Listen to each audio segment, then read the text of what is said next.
All right. Hey, guys. Well, I have to tell you, there was an exciting matchup between JTJ Main and Aussie Addicts in Week 5 of CWL Rising League, that is. Let me mute my tab here first because it's driving me crazy. But I fixed that. So I wanted to show it to you. You know, I haven't been doing highlights for Maine because I'm not there. I'm down in 2. But I have been watching. I watch via the War Match site usually. And they've been winning. But I didn't want to. And every time it's funny because I'd think about asking, well, maybe I should stream this one. And I was like, well, what if they lose? So I was actually asking the same thing yesterday. And Woo Boy said this back to me. He goes, so you want me to say, you know, because it's always a question, did you do it in the middle or you wait for the end? And if you lose, then you do it. So clearly they were not sure that they were going to get a W in this pile up, but they ended up pulling it off, and it was pretty interesting on how they did it. I'll show you 2 different attacks, a pure Town Hall 10 that seemed to help out, as well as a build to a hit up Town Hall 11 from Town Hall 10 that they did. But let's look at first the oh, hey, Battle Marshmallow, how are you? You might be the only one. I don't expect a lot of people to be jumping on chat. I don't know how long I'll banter about this war, but I'm just going to look at a couple things and then we'll be done. But if you have questions, I'll definitely try to hit those, or if I can show you. But let's take a look at the War Match site first, because I think this gives you a better sense for the war. What really went down is that midpoint in the war, they were facing off in terms of they had a nuke miss. And I think that was, if we go and we take a look at the attacks. Can I do this? You know, when it switches to the end, then it doesn't show you exactly what you want. Right, so if I go stats. Bleh. So Dave, Terry, who are these people? These are all the hits on. Well, this is weird. Maybe what does preview sticks give me? Well, that's crap. So let's go to where I actually am logged in and see if it looks different from the JTJ2 side. So here's their match. Yeah, there's what I'm looking for. So the attacks themselves, you can see that Chris, via his 11 account, had a miss from the nuke down. So they already were a star down, and that was midpoint in the war. And in addition, during the middle of the war, they were having a hard time. As you can see, if I switch to defenses, you can see they never 2-starred their number 1. This Dave is his name. No battle man. I have been watching the countdown contest, and I am first. It's Battle Marshmallow, by the way. But yeah, so they had actually had. They were down by 2 midpoint in war. In that one, they had missed that nuke. And as you know, in League, usually the nukes are about 80% success rate coming down. But then the hit-ups, which are much more difficult, their clan was flawless. They had cleared out and gotten 2s on all of JTJ Main's Town Hall 11s pretty early. I think also by midpoint in war. So, in effect, Maine was struggling to close Dave.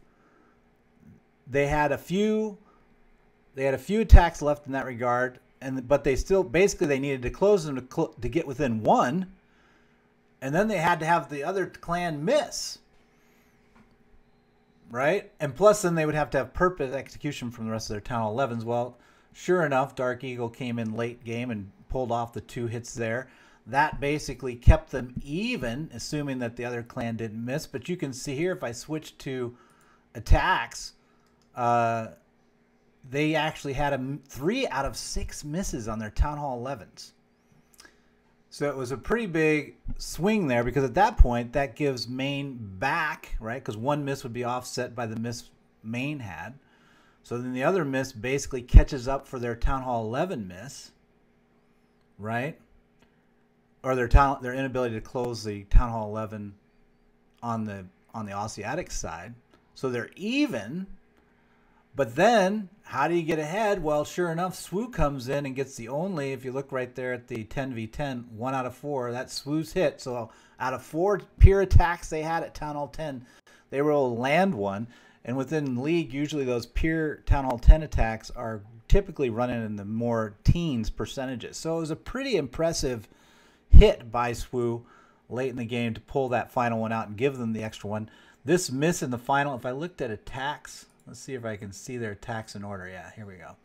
So you can see at the very end of the game, their number 2, Nanda, was holding their last attack, and they actually missed. So they could have won. If you look at the percentages, if we go back to stats, you can see the percentages are pretty damn close. So if Nanda had actually hit and closed that base, I don't know if the percentages would have been there for Maine. But ifs and buts, candies and nuts, be Christmas every day. Let's take a look at a couple of attacks within the war, though. Great comeback win, overcoming Wu's doubts to actually deliver something. So I got old Butterburger down visiting. Let's gather up some resources while we're waiting. You're like, we're not waiting. We're waiting on you. All right, here's the war itself. Now, the one we want to show first, of course, is let's take a look at SWU's pier. We can't show nukes according to the laws of the land. So there's SWU's, and I haven't seen this yet. Do I have my pen going? Let's fire up the Epic Pen in case I want to mark something up. Is my Epic Pen running now? God only knows. Ah, screw it. All right, here we go. So what do we see? Let's see if we can think as smart as SWU's thinking. So at this point, it looks like by the cuts he's making down here low that he's going to be trying to run towards 9 o'clock. I think. And maybe do an extended run to where the queen ends up at this inferno? Would that be right? Because usually I would say he's going to be trying to get an inferno out of the deal. Although, look, he's getting 2 ADs. If he can get that walk to move towards 9, and he does. So he's going to get a lot of value in terms of a really nice pathing up this side here. 1-2. So it's really edge exposed ADs.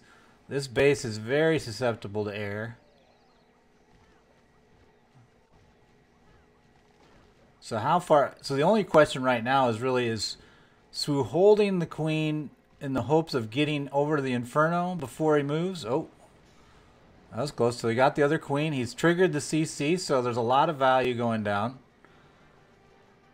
I'm assuming he would rather the queen have gone more 9-ish to pull this off, but I guess he's going to end up taking out this inferno then. Although he doesn't have his queen ability. So if she comes in a little bit, although the only thing she can shoot, it's a direct walk. Oh, but she does go towards 9. Look at that. Lucky, lucky, lucky. Or skill, one of the two. I'm sure he would say he totally knew. And he probably did. Nice wizard keeping the queen more in line. Because here's the problem here. We want to make sure as she comes in, we don't have a lot of dilly-dallying on this one here, this building. We want her to get off this and then go right at the inferno. Oh, but we're not. Oh, and it wasn't an issue anyway. It wasn't in range. So I misjudged the range. But yeah, so this, you can see why he's really going to have a role here, because the queen takes care of the backside inferno. He's got 2 ADs down, and the base is basically halved. Do you have a preconceived stereotypes with clan depending on where they are from? For example, do Asians leave you shaking in your boots? No. No, I do not. We used to think that there were certain geographic areas within the globe that actually had more modders. So like Korea, the Asian regions had more modders, we thought. So there was concerns in that regard. But no, I would say no given geography has a dominance of players, I think. So a really nice attack by SWU. And that attack, so remember, they were down midpoint in war. 1 nuke they had missed. They weren't able to get 1 hit up close while the other team had done it. So they were down by 2. And so they needed to somehow generate three positive stars where the other clan couldn't match it. So this is 1. The other claim couldn't match a Pier 10. SWU delivered it. Now, I can't show you the nukes, because really that's where they made back the other 2. I can't show nukes, but the ability of the Town Hall 11s to nuke down at JTJ far exceeded Aussie Addicts. And I don't know. Should we take a look and see what Aussie Addicts 11 hit rate is? I don't even know if I can look at it. Maybe I'll look at it at the end for those that are bored and want to watch. But in the interim, let's take a look at Dirk had actually hit that base where it was a kind of a build. So here it is. And then Magnus cleared it up. So he had gotten the 2 on Terry. And here was Dirk. So a couple people had hit Terry. There's 3. So let's go ahead and take a look at this and see how it builds from Dirk to... well, CWL has gray rules in regards to the nuking. Because it's a high percentage occurrence, 80% I guess, they feel that the base burn rate would be too high. Like if all CWL clans are doing recaps like this and showing the nuke hits, then you'd constantly be having to change Town Hall 10 bases because you get a lot of coverage on nukes from Town Hall 11 nuke downs. So in effect, every war, all of your Town Hall 10 bases would be rolled and gone. So CWL frowns upon showing replays of nukes from 11 to 10. And I think they would have the same policy from 10 to 9, but really nobody would show those anyway because they don't have them. Maybe 1 out of 50, 1 out of 40, not very often. Let's take a look though at Dirk's. We're going to look now. This is the second thing I want to show you. We're going to look at a build of a Town Hall 10 hit up into an 11. I think in total this base, if we look at Terry, he had taken defensively 6 hits. So this is like the accumulation of accumulation. Is that right? How does I say it? I don't know. Somebody else pronounce that for me if you can. Let's take a look at Dirk D's hit. So this is his, and then we'll see how AMAG evolves it. We'll go 2 times speed since we're going to look at 2 of them. So we're getting some free percentage early. And then he's going to come from 12. Okay.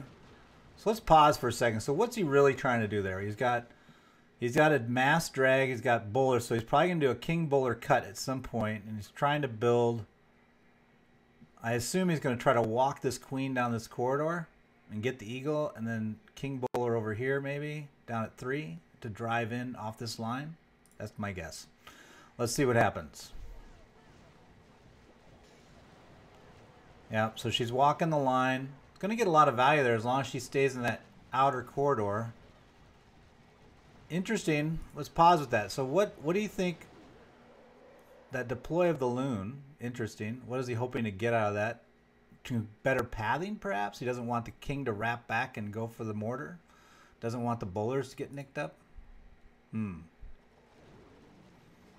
Got another one. Maybe he's protecting his loons or his healers there with that one loon. Doesn't want to get him smoked. Probably had seen that in earlier attacks.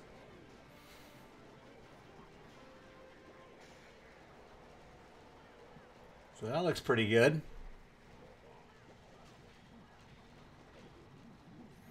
Oh, all the way down from 7. I wouldn't have expected that.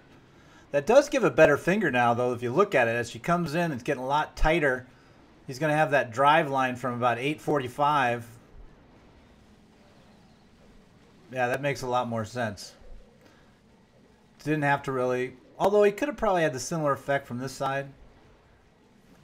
But he's getting that sweeper pointing this way. It'd be interesting to see if that other sweeper he'd get a little more value out of it. Coming from the 2 o'clock position. Ooh, that was close. So I wonder what the changes will be for a Magnus to actually fix that up. So let's take a gander. It was Terry, so replay 1.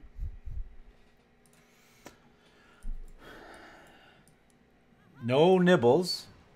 Probably because he saw there they didn't need the percentage, so he's going to focus more on the top, or he's going to do it later. Everything looks pretty similar at this point. A little different in terms of where he's trying to get percentage from. He's having a little less success with the nibbles.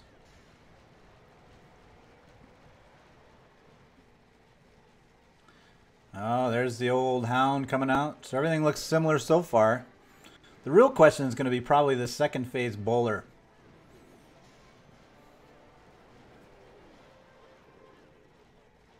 Nibble, nibble, nibble. Nibble, nibble. Little EQ action. Same jump. I don't know if did he have a golem before? That seems a little thicker.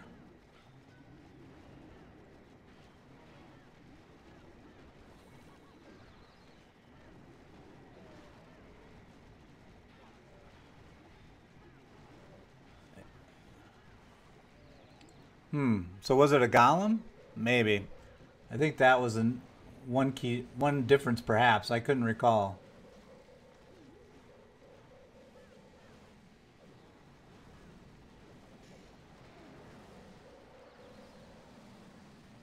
Wow. Way better percentage. And he ran out of time, but he could have gone a lot further if he could have gotten the thing. So I think one of the big differences was the golem, if I'm remembering correct. But there you have it. A great war by Maine. They're now 5-0. I think there's only 2 clans left in CWL Rising that are undefeated, and they're one of them. So hats off to them. Part of it was Aussies slipping up, but that's part of the deal. Not making mistakes. You don't have to be a hero. You just don't have to be the fool. So hope that helps, guys. We'll be back maybe do it again if they win in one more. It's impressive and exciting like this one. Talk to you later.